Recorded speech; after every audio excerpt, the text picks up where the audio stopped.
Improvements to accessibility in games has become more of a focus over the previous console generation, and thankfully great strides have been made in opening up our favourite hobby to many more people who require additional considerations in order to enjoy their experiences. Many studios have dedicated accessibility consultants in-house, and some games feature options to tailor the experience to accommodate for a raft of requirements, from high contrast options for the vision impaired to offering alternative control schemes for those with physical disabilities. I spoke to Steve Saylor, content creator and video game accessibility consultant and media editor at Can I Play That, about what accessibility means and the progress the industry has made in improving it. Generally, it's usually described as settings or options that make a game playable for those with disabilities, whether you're blind, deaf or hard of hearing, or have motor disabilities. There are settings that kind of will enable those players to be able to remove some of the barriers that they may have with the abilities that they have, so that they can be able to play the same game as their friends are playing with the same challenge that they have without a disability. Semi-auto rifle. Semi-auto rifle ammo. 9. Loaded. 9. Reserve.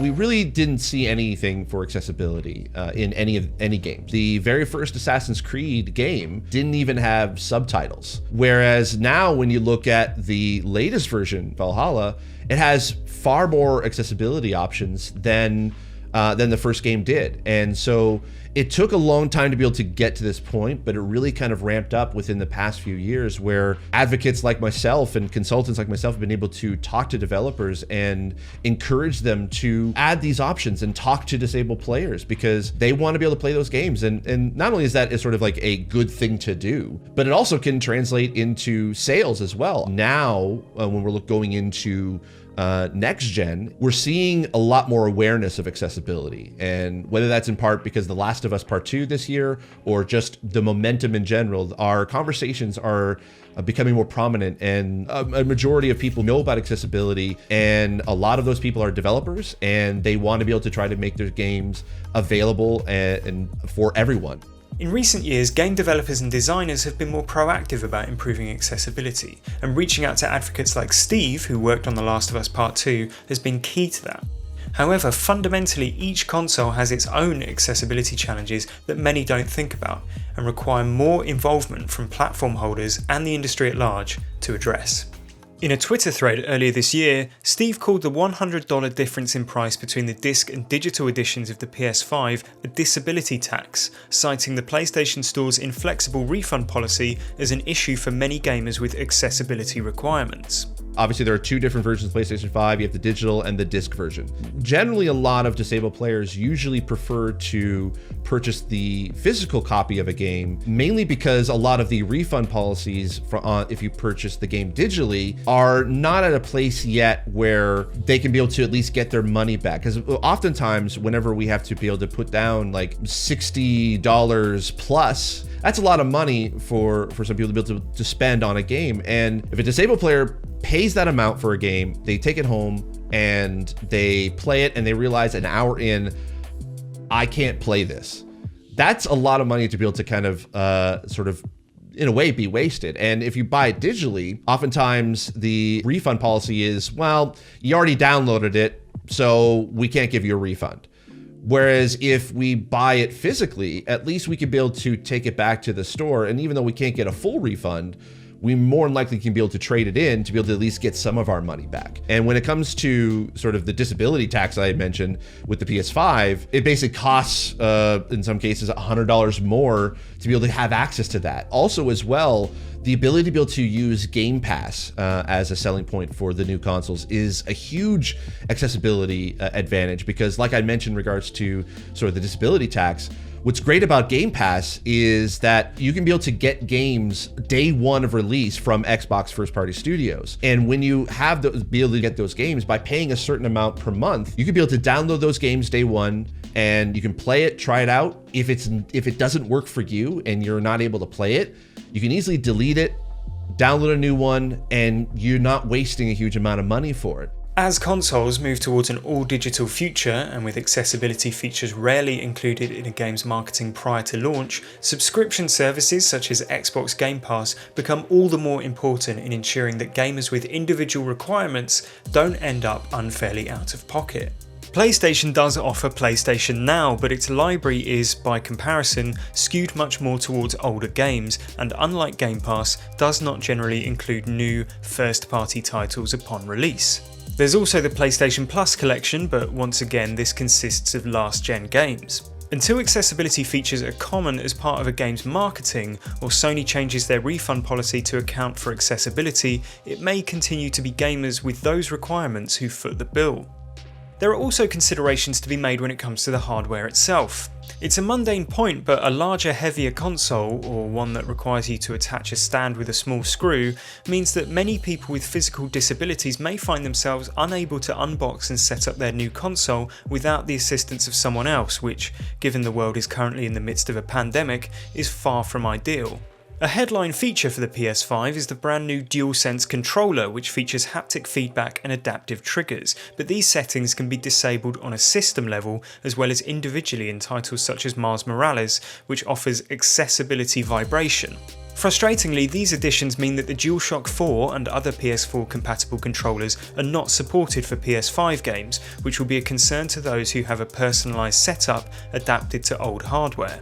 By contrast, Microsoft has ensured that any compatible Xbox One generation controller works without issue on the Series X and S. As with the Xbox One, you can remap buttons on a system level, and the Xbox Adaptive Controller is supported along with the Adaptive Gaming Kit.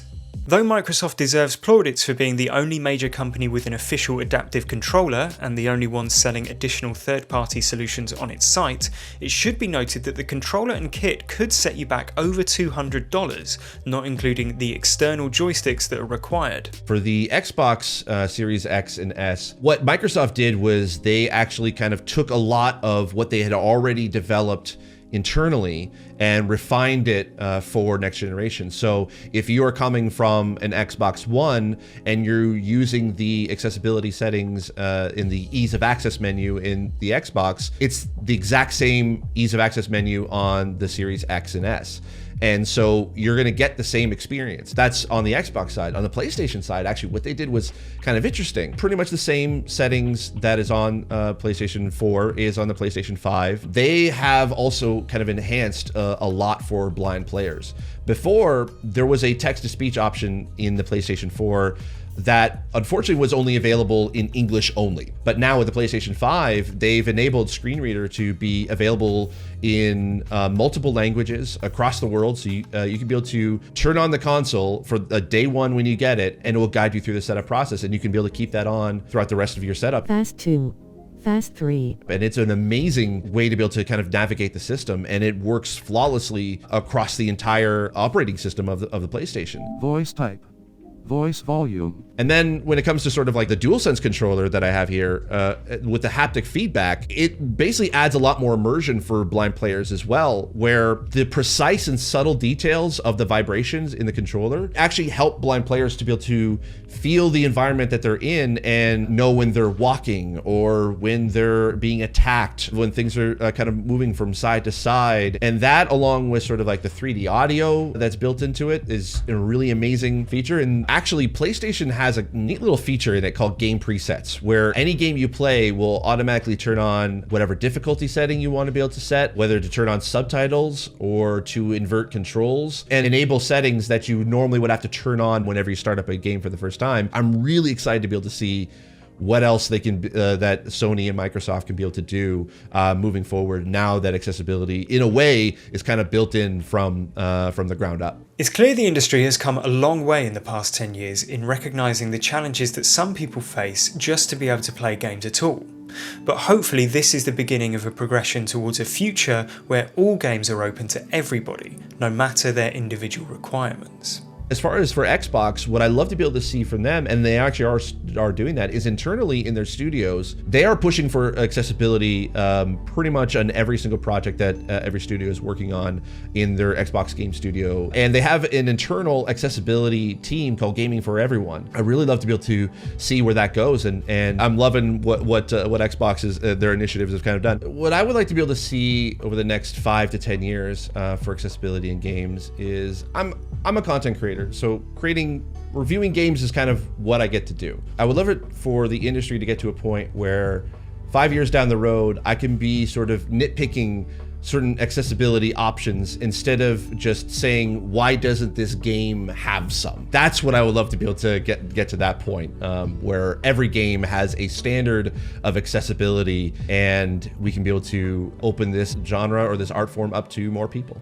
I love what kind of Microsoft kind of put out a couple years ago when they released the adaptive controller, and they use this phrase internally, is when everybody plays, we all win. And that's something that we in the community adopted and really tried to be able to showcase that games are for everyone and games should be for everyone. And that's something, and accessibility is a huge part of that.